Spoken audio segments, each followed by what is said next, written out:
there comes a quiet shift in life that is not announced with fanfare, but felt in the smallest moments.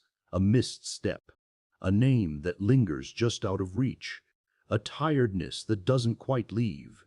Many people learn to live around these changes, brushing them aside as ordinary, expected. But beneath that quiet acceptance, something more delicate is at stake. The ability to notice what the body and mind are gently trying to say. In earlier years, the body could afford to be ignored. It would recover, adapt, push forward without complaint. After 70, the language of the body becomes softer but more important. A slight dizziness when standing, a forgotten appointment, a persistent ache. These are not interruptions but messages. Not all of them signal danger, but each one deserves to be heard with patience rather than dismissed with habit. There is a quiet dignity in paying attention, not the kind that creates worry, but the kind that allows a person to remain in partnership with their own life. When these small signals are ignored repeatedly, they do not disappear.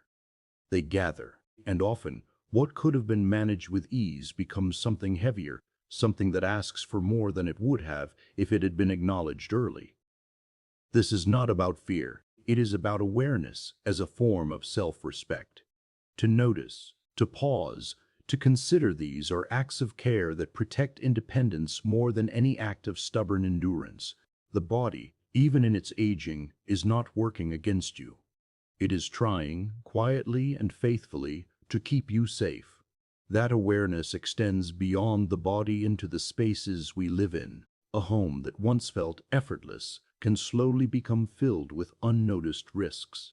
A step that seemed insignificant becomes a place where balance falters. A chair that wobbles slightly becomes a hazard when rising is no longer automatic. Yet many hold on to these environments unchanged, not out of carelessness, but out of a deep desire to preserve familiarity. There is comfort in things remaining the same. The placement of furniture, the routines of daily movement, these are tied to memory, to identity. Changing them can feel like surrender, but sometimes what appears to be surrender is actually a quiet form of protection. Adjustments made thoughtfully are not a loss of independence, but a way of extending it. The idea of risk shifts over time. What was once manageable becomes less predictable.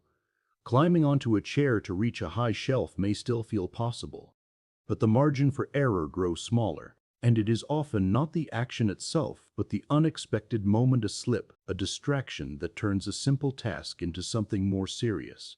A home that adapts gently alongside its owner becomes a place of safety rather than silent challenge. It does not need to lose its character or warmth. It only needs to meet the person where they are now, not where they once were. In that adjustment, there is not loss, but a deeper kind of security. Yet even in a safe home, something else can quietly begin to fade. Connection. Not suddenly, not dramatically, but in small decisions. A call not returned, an invitation declined, a routine that becomes narrower with time. Many who reach this stage of life have already experienced lost friends, partners, familiar communities. And with each loss, the effort to remain connected can feel heavier. It is easy to tell oneself that solitude is enough, that peace can be found alone, and often it can. But there is a difference between chosen solitude and gradual withdrawal. Human connection, even in its simplest form, carries a kind of nourishment that is not easily replaced. A conversation, a shared memory, even a brief exchange with a neighbor, these moments anchor a person to the world around them. Without them, days can begin to blur. The mind, which thrives on interaction and reflection, becomes quieter, not peaceful, but dimmer. Over time, this quiet can affect not only emotions, but clarity, memory, even the sense of purpose that gives shape to each day. Connection does not need to be large or demanding. It does not require constant social activity or energy that feels out of reach. It can exist in small, consistent ways. A weekly phone call, a familiar face at a local place, a shared routine. These are not obligations. They are threads that keep life woven together.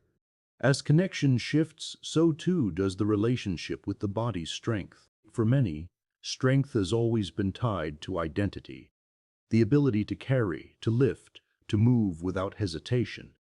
These were once natural, unquestioned. Letting go of that image can feel like letting go of a part of oneself. So there is a tendency to continue as before, to push through stiffness, to lift what feels slightly too heavy, to move with the same expectations, not out of recklessness, but out of familiarity. The body remembers what it used to do, and the mind often follows that memory. But strength, in later years, takes on a different meaning.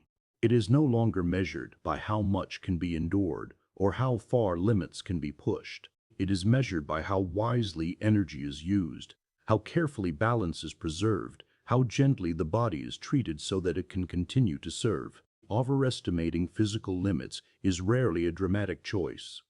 It is often a series of small decisions that feel harmless in the moment.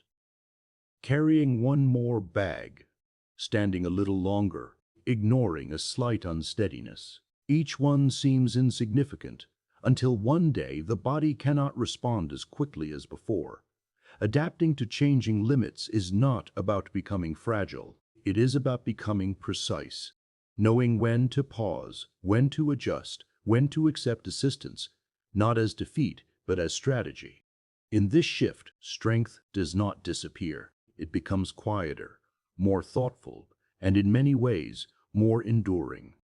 Alongside the body, the mind also asks for attention, not in a demanding way, but in a quiet invitation to remain engaged. Life may slow, routines may simplify, and with that, the opportunities for mental stimulation can lessen. Days can become predictable, even comfortable, but the mind, like the body, thrives on gentle challenge.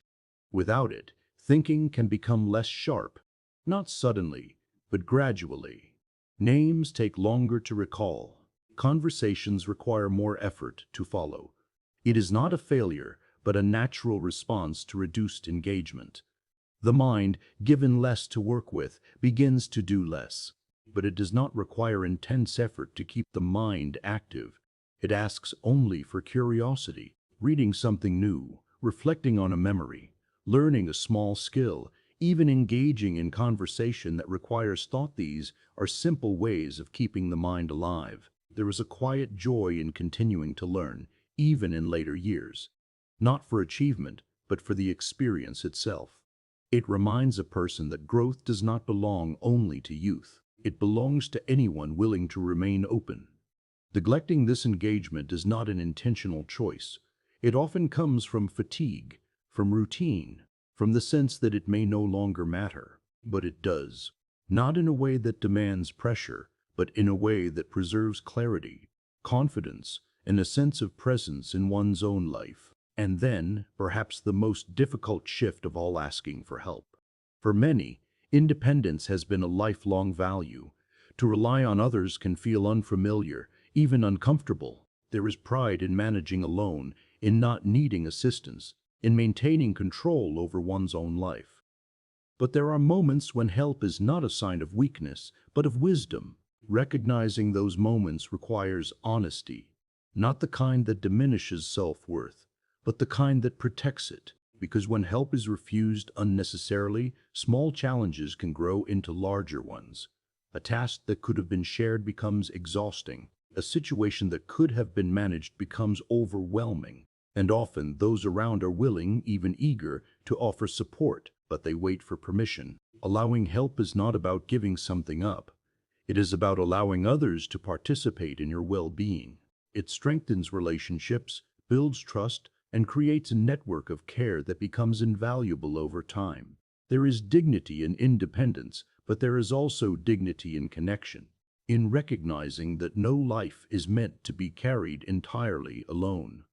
The balance between the two is not fixed. It shifts gently as life continues. In that balance, there is a quiet peace, not in holding on tightly to what once was, but in adapting thoughtfully to what is.